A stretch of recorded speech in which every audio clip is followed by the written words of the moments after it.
Imagine waking up in the year 1350.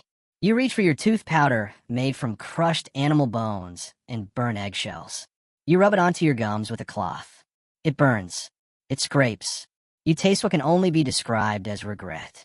And yet centuries later you will wake up tomorrow and do almost the exact same thing, just with better branding and a mint flavor. What if I told you that most of the everyday products you rely on were invented in the Middle Ages and they failed spectacularly? They hurt. They disappointed. They annoyed everyone who used them. And somehow they survived long enough to end up in your home. Why did medieval people keep using products that clearly did not work? What made them tolerate pain, discomfort, and even danger just to brush their teeth or wash their hands or see clearly? And more importantly, why are we still using these same failed products today? Tonight, we are exploring the most spectacularly failed inventions of the Middle Ages. Products that should have disappeared forever, but instead became essential parts of your daily life. From toothpaste that removed enamel to soap that burned skin to mattresses that harbored insects. These are the medieval failures you never knew you were still using. If you enjoy exploring the strange, forgotten history behind everyday life, please take a moment to subscribe and like this video. It helps more curious minds find these stories. And now, let us begin this journey into the medieval products that failed completely, but we still use them. Medieval toothpaste was not designed to care for your teeth. It was designed to intimidate them. The idea was noble enough on the surface. Clean your mouth. Avoid rot. Appear vaguely civilized. But the execution suggested that medieval people were conducting a long-term experiment to see just how much pain a human being could tolerate before simply giving up on the simple act of smiling. The ingredients alone read like a medieval prank. Crushed animal bones, burnt oyster shells, wood ash, salt, charcoal, and if you were wealthy enough to afford the premium version, powdered brick. Because when your dental plan is already unhinged, why not commit fully? These substances were mixed into gritty pastes and powders, then rubbed directly onto teeth using fingers, cloth, or what can only be described as medieval optimism. This did technically remove plaque. It also removed enamel, dignity, and any joy associated with having a mouth. Brushing was not a refreshing morning ritual. It was an event. People did not freshen up. They braced themselves. The sensation has been described by historians as unpleasant, abrasive, and deeply regrettable. Like chewing sand while someone whispers encouragement from the shadows. But here's where the story takes a darker turn. Medieval people noticed the damage. They were not fools. They noticed their teeth becoming sensitive. They noticed the bleeding. They noticed that drinking anything remotely warm or cold now felt like a personal attack. Some responded logically by stopping entirely. Others continued brushing out of fear that not brushing would somehow be worse, which is a very medieval approach to problem solving. The real failure, however, was not just physical. It was psychological. Toothpaste did not significantly improve dental outcomes. Teeth still rotted. Gums still receded. Infections still spread like silent rumors through the jaw. And yet the practice continued not because it worked, but because the alternative was unthinkable. Imagine the intimacy of sharing a meal with someone whose breath carried the decay of yesterday's meal. Imagine the shame of being the one whose mouth announced your presence before you did. In a world without privacy, without mint, without the comforting lie of freshness, your mouth was your calling card. And medieval people knew that a bad reputation could cling to you longer than any sickness. So they endured the grit. They accepted the bleeding. They convinced themselves that pain was proof of progress. What makes this failure so unsettling is not just the suffering, but the silence surrounding it. There are no medieval poems about the agony of brushing. No songs about the taste of ash. The horror was so ordinary that no one thought to record it. It was simply the price of participating in society. A secret pact between you and your tooth powder. You would hurt yourself daily, and in return you would be allowed to stand close enough to speak without causing offense. The intimacy of that exchange, the vulnerability of opening your mouth to someone while knowing the pain it cost you, is something we have sanitized with minty foam and clinical white strips. Even today, toothpaste still works by abrasion. It just smiles politely while doing it. The ingredients have been softened. The ash replaced with silica. The bones with calcium compounds. But the basic principle remains unchanged. Scrape your teeth daily and hope science has improved things enough to make it survivable. We have simply normalized the cycle and added pleasant scents to distract ourselves from the uncomfortable truth. We're still performing that same medieval ritual, still hurting ourselves just a little, still pretending it does not bother us. Also, we can lean in close and whisper without fear. So when you brush your teeth tonight and you wince at that one sensitive spot, remember, this is not a flaw in modern design. It is not a failure of your dental hygiene routine. It is a 700-year-old tradition whispering through the grit of crushed bone and ash, reminding you that some habits are born not from wisdom, but from desperation. And they survive not because they work, but because the alternative is simply too lonely to bear. And as you spit and rinse and admire your reflection, you might pause and wonder what future generations will say about the rituals we endure today. What pain have we normalized? What intimacy have we sacrificed in the name of simple acceptance? And will they look back at us with pity or recognition? Medieval soap was not created to pamper the skin. It was created to win a fight against the very idea of cleanliness. And if your skin happened to lose that fight, it was considered acceptable collateral damage. The ingredients were brutally simple. Animal fat rendered down to its greasy essence, mixed with lye substance, so aggressive it can dissolve organic matter, including the illusion that bathing should feel anything less than a confrontation. This mixture did not clean your body. It assaulted it. In the same way that sanding a table technically cleans it, leaving the surface free of grime, but also free of its original texture, finish, and happiness. Using medieval soap was not a moment of relaxation. It was an experience. It burned as it touched your skin. It dried your flesh to the point where cracking was not a risk, but an expectation. Hair washed with it often became brittle straw-like or simply abandoned the scalp altogether. Baldness was not uncommon, and no one was sure whether to blame age stress or the soap actively trying to erase them from existence. The sensation was deeply personal and deeply unpleasant. Like being scraped by a rough hand that does not care whether you are clean or simply raw. And yet people kept using it. Why would anyone endure such discomfort? The answer is more intimate than you might imagine. Because the alternative was smelling like medieval life. And medieval life smelled of livestock and smoke and sweat and the slow decay of things left too long unattended. To smell was to be known. And to be known by your smell was to be judged in ways that could not be undone. Soap may have hurt, but it hurt less than social exile. Cleanliness was not about comfort. It was about survival and reputation and the desperate need to stand close to another person without watching them recoil. Here is where soap truly failed. It was painfully inconsistent. Some batches cleaned reasonably well. Others caused rashes, chemical burns, or skin reactions that would have made modern dermatologists faint in disbelief. There was no quality control, no testing, no warnings, just a merchant handing you a lump of soap and saying, "Trust me," which in medieval times meant absolutely nothing. And yet you would use it anyway, because the alternative was to be the one who smelled, the one who sat apart at meals, the one whose presence announced itself before you spoke and lingered long after you left. The failure was not just chemical. It was deeply human. Imagine the vulnerability of washing yourself with a substance that might burn you. The trust required to place something so harsh against your most intimate skin. The quiet desperation of hoping this batch would not leave you scarred.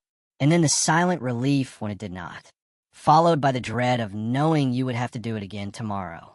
There was no escape from the ritual. No alternative that did not carry its own cost. So you endured. You burned. You cracked. You bled. And you told yourself that cleanliness was worth any price.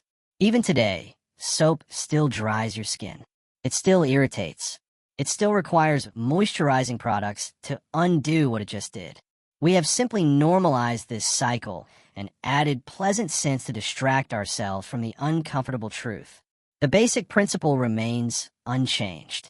Rub fat on your body, hope it removes dirt, and accept a little suffering as part of the process. The suffering is just more polite now, more manageable, but it is still there underneath the lavender and the promises of gentle care.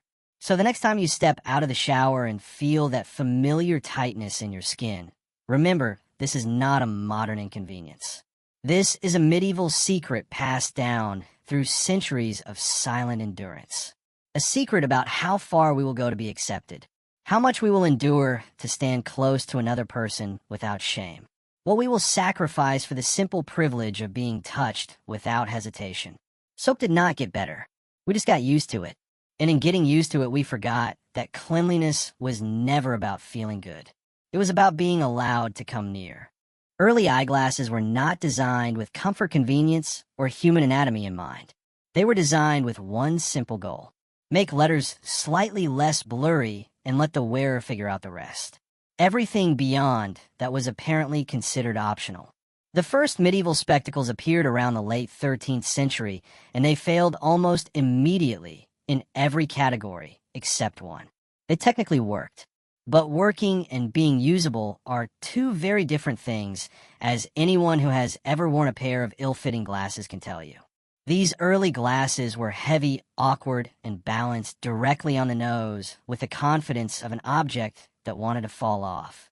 There were no arms to hook over the ears, no adjustable parts, no understanding that human faces are not flat surfaces designed to hold lenses in place. Just two circles of glass connected by a bridge of metal and hope. If you moved your head too quickly, the glasses slid off. If you bent over, they fell. If you sneezed, they abandoned you, entirely leaving you blind and humiliated in a single moment. Reading while wearing medieval eyeglasses required monk-like discipline. You had to sit perfectly upright, hold your book at the correct angle, and resist the urge to exist too energetically. Any sudden movement could send your lenses tumbling into the dirt, where they would be immediately stepped on by someone who did not care about your vision journey. And let us be clear, people hated them. Eyeglasses were uncomfortable, socially awkward, and openly mocked. Some believed they were unnatural. Others claimed they weakened the eyes. A few suspected they were borderline witchcraft. Nothing says cutting-edge technology like being accused of sorcery because you want to read without squinting. And they barely worked. Early lenses corrected only one specific problem, usually farsightedness, and did so imperfectly. If your vision issue was slightly different, congratulations. These glasses were decorative. You could see a little better, but not enough to justify the inconvenience, the judgment, and the constant fear of dropping them. The failure was not just optical. It was deeply personal. Imagine the vulnerability of wearing something that marked you as different. Something that invited stares and whispers. Something that made you dependent on a fragile object that could betray you at any moment. And yet the need was too great to ignore. The desire to see clearly, to read the words that held knowledge and power and escape was stronger than the shame. So people endured the slipping and the fogging and the mocking. They endured the social cost because the cost of not seeing was even higher. The intimacy of that choice is something we have forgotten. The courage it took to wear glasses in public. The trust you placed in a piece of glass to connect you to a world that was slowly becoming blurry and distant. Instead of abandoning the idea, humanity doubled down. They added frames. They added arms. They refined lenses. They kept the same basic concept and dragged it forward through centuries of discomfort. Even now, glasses slip, pinch, fog up, scratch, and break at the worst possible moment. We complain constantly, and we still wear them. Eyeglasses are the perfect medieval failure product. People disliked them from the beginning. They were uncomfortable, unreliable, and socially risky. But they solved just enough of a problem that no one could justify throwing them away. So when your glasses slide down your nose for the 100th time or fog up the moment you step outside, remember, this is not bad design. This is tradition, a tradition born from the desperation of a scholar who could not read without them. a tradition carried forward by everyone who has ever chosen clear vision over social comfort. A quiet confession that seeing clearly is worth more than being seen clearly. And as you push them back up, perhaps you will wonder what other medieval compromises we still make. What other discomforts we endure for the privilege of seeing the world as it truly is, even if it means admitting we cannot see it at all without help. Medieval alarm clocks were not invented for people who wanted to wake gently. They were designed for people who hated sleeping too long, but were apparently fine with mild terror. These devices were not created to ease you into consciousness. They were created to interrupt your existence with just enough chaos to force wakefulness. And the methods they used were as inventive as they were deeply questionable. Some alarms used weights that slowly descended overnight until they triggered a bell with a jarring clang. Others involved candles with nails or metal balls embedded in the wax. The idea was simple. The candle burns down. The nail drops onto a metal plate. The sound shocks you awake. The reality was far less precise. These devices did not care what time it actually was. They cared only that something happened eventually. If you needed to wake before dawn, you might wake before midnight, or not at all, or during a small house fire. It was a flexible system, and people hated it. Imagine trusting your entire workday, your prayer schedule, or your survival to a candle slowly burning in a drafty room. If the flame flickered, wrong, congratulations, you're now late. If the wax burned too fast, you woke up at midnight and stared into the darkness, questioning every life choice that led you here. If the candle guttered and died, you simply did not wake at all and faced the consequences of your failure in the harsh light of morning. The failure was not just mechanical. It was deeply intimate. The alarm clock entered your most vulnerable space, your sleep, and it demanded things from you that you could not always give. Some alarms were so loud and violent that they startled entire households awake, including people who had absolutely nothing scheduled that morning. Medieval mornings were not private affairs. One person's alarm was everyone's problem. Imagine the tension of lying in the dark, knowing that at any moment a clatter could shatter the silence and drag you from your dreams. The anticipation alone was enough to keep you restless. And when the sound finally came, it was not a gentle nudge. It was a confrontation, a demand, a violation of the peace you had worked so hard to find. And yet, despite the inconvenience, the danger, and the sheer unreliability, the concept refused to die. Why? Because the alternative was worse. Without an alarm, you were at the mercy of your own body. And your body could not be trusted. It would sleep through opportunity. It would linger in dreams while the world moved on without you. So you accepted the terror. You accepted the unpredictability. You accepted that your mornings would begin with a jolt of fear because the cost of missing your responsibilities was simply too high. Instead of abandoning the idea, humanity refined it. We added gears and springs and bells and eventually electricity. Now we use phones that scream at us every morning like emotionally distant medieval bells with Wi-Fi. And we still hate them. No one enjoys alarm clocks. We dread them. We negotiate with them.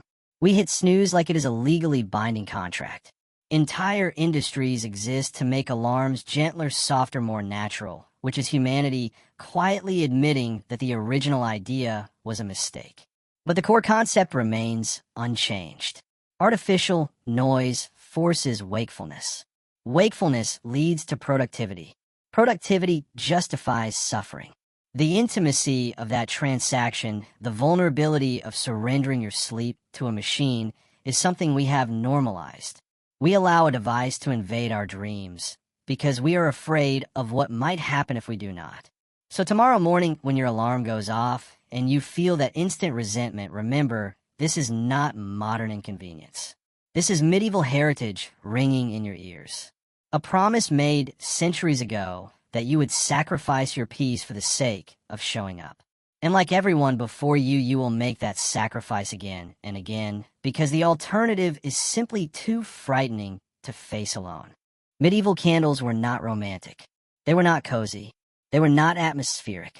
They were barely functional sticks of disappointment that happened to be on fire. Most medieval candles were made from animal tallow rendered fat, taken from cows or sheep. This meant they smelled faintly of livestock smoked aggressively and dripped molten grease everywhere like they were actively trying to ruin your furniture. Beeswax candles existed, but those were expensive and mostly reserved for churches' nobles or people who wanted to flex their wealth through illumination. Lighting a candle did not create a soft glow. It created a small flickering argument between flames, smoke, and gravity. Tallow candles burned unevenly bent under their own heat and showered hot wax on a table's floors, hands, and occasionally faces. People did not relax by candlelight. They monitored it nervously. The light itself was underwhelming. One candle barely illuminated a room. 2 candles meant luxury. 3 candles meant you were either wealthy or doing something suspicious. Reading by candlelight was difficult, eye-straining, and often accompanied by coughing as smoke gathered near the ceiling like an unwanted house guest. And yet candles were everywhere. Why? Because there was no alternative. Oil lamps required oil. Torches were dangerous indoors. Candles, as awful as they were portable, controllable, and only mildly catastrophic. So people tolerated them, complained constantly, and kept using them. The failure was not just physical. It was deeply emotional. Imagine the intimacy of gathering around a candle with someone you loved. The way the flickering light softened features and hid blemishes. The way shadows danced and made the world feel smaller and safer. Now imagine that same candle sputtering and smoking filling the room with the smell of burning fat and threatening to set your sleeve on fire. Candles failed at efficiency. They failed at cleanliness. They failed at comfort. They failed at safety. Medieval records mention fires caused by candles with alarming frequency, usually followed by phrases like tragic accident and everything burned down. And still humanity refused to let them go, because the alternative was darkness. And darkness was not just an absence of light. It was an absence of connection. It was the moment when you could not see the face of the person beside you, when you could not read the words that comforted you, when you were alone with your thoughts and the creaking of the house. So you accepted the smoke. You accepted the dripping wax. You accepted the constant vigilance because the cost of losing the light was simply too high. The intimacy of that choice is something we have sanitized with scented candles and soft marketing. We have forgotten that our ancestors did not light candles for relaxation. They lit them for survival, to keep the darkness at bay, to hold on to each other in the long, cold nights. And they paid for that light with burned fingers and sore eyes and the constant fear of fire. Instead of abandoning candles, humanity refined them. We improved wicks. We cleaned wax. We reduced smoke. And then centuries later, something strange happened. We started buying them voluntarily. We labeled them relaxing. We scented them. We lit them during baths and called it self-care, completely forgetting that medieval people would have associated candlelight with sore eyes and the constant fear of house fires. Candles are the perfect medieval failure product. They never worked particularly well. They annoyed everyone. They were dangerous, messy, and inefficient. But they survived because the alternative was unthinkable. So the next time you light a candle, inside contentedly remember you are enjoying a product that once smelled like a barn burned down houses and existed purely because people had no better option. History did not improve candles. It just convinced us to like them. And as you watch that flame dance and cast its warm glow on the walls, perhaps you will think of all those who came before you who sat in the same flickering light and wondered if they would make it through the night. They did, and so will you. But not because the candle was good, because they had no choice. And neither do we. Medieval mattresses were not designed for rest. They were designed for lying down, which medieval people apparently considered good enough. Comfort was not a design goal. Comfort was a rumor. Most medieval mattresses were large fabric sacks stuffed with straw, hay, dried leaves, or whatever plant matter had not already been eaten by livestock. If you were wealthy, you upgraded to feathers, which sounds luxurious, until you realized those feathers flattened within days and stabbed you repeatedly through thin cloth like tiny judgmental needles. Sleeping on a medieval mattress was not restful slumber. It was a negotiation with gravity. The stuffing shifted constantly. You lay down, comfortable, and woke up partially on the floor, spending the night adjusting like a rotisserie chicken that had regrets. Straw was especially unforgiving. Broken stalks poked through fabric, scratched skin, and occasionally drew blood. Insects loved it. Rodents moved in. Mold settled quietly. If your mattress started smelling strange, congratulations, something had probably moved in permanently. The failure was not just physical. It was deeply personal. Your bed was supposed to be your sanctuary, the place where you shed the weight of the day and surrendered to darkness. Instead, it was a battlefield, and yet you could not escape it. You could not simply buy a new one. Mattresses were expensive, and refilling them required labor and materials you might not have. So you endured the lumps and the scratches and the insects. You endured the smell. You endured the knowledge that every night you were lying down with creatures that did not care about your comfort. The intimacy of that surrender, the vulnerability of closing your eyes in a bed that might be harboring things you could not see, is something we have sanitized with memory foam and allergy covers. Medieval people knew this was a problem. They complained endlessly. Writings from the period described beds as uncomfortable, itchy, and unreliable. Mattresses flattened quickly and required constant refilling, which meant dragging in fresh straw and repeating the process like a seasonal curse. Some tried to improve things by layering multiple mattresses or using thicker fabric. Nothing worked. The core problem remained. You were sleeping on a bag of plant matter, and plant matter was not designed for human comfort. Here is where the product truly failed. Mattresses did not improve sleep quality. People woke up sore, stiff, and tired. Back pain was common. Good rest remained elusive. In modern terms, medieval mattresses had terrible customer satisfaction and zero quality control. And yet humanity refused to abandon the idea. Instead of questioning whether sleeping on sacks of plant matter was wise, we doubled down. We improved the fabric. We experimented with stuffing. We layer mattresses. Eventually, centuries later, we arrived at foam springs and memory materials that still somehow fail to satisfy everyone. Even today, we still complain about mattresses. Too soft, too firm, too hot, too expensive. Somehow, after 800 years, we are still arguing about how to sleep comfortably. The medieval mattress failed immediately. It was uncomfortable, unhygienic, and exhausting. But the core idea, stuffing something soft into a sack and lying on it, was never questioned. Because the alternative was the hard ground.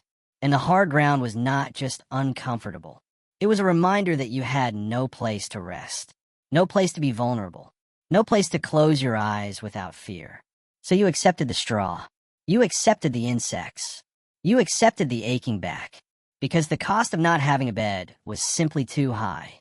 The intimacy of that choice, the quiet desperation of lying down each night, hoping for rest, and finding only discomfort is something we have forgotten.